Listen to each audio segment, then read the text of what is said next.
आणि असंच एक काम साहेब मला आयुष्यात आणखीन एक करायचंय.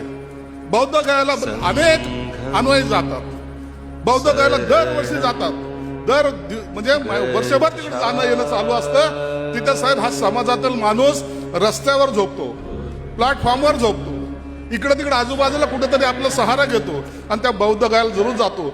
साहेब आम्ही प्रयत्न करतोय, विभागातर्फे प्रयत्न करतोय, फक्त तुमचा एक धक्का पाहिजे. मला त्या सरकारकडून 10 एकर जागा पाहिजे. त्या ठिकाणी आम्ही या समाजासाठी मोठं हॉस्टेल ज्याला म्हणता येईल ते उभारायचा प्रयत्न आमचा आहे. जवळपास 100-150 कोटी रुपयाचं हॉस्टेल त्या ठिकाणी उभार करायचं आहे.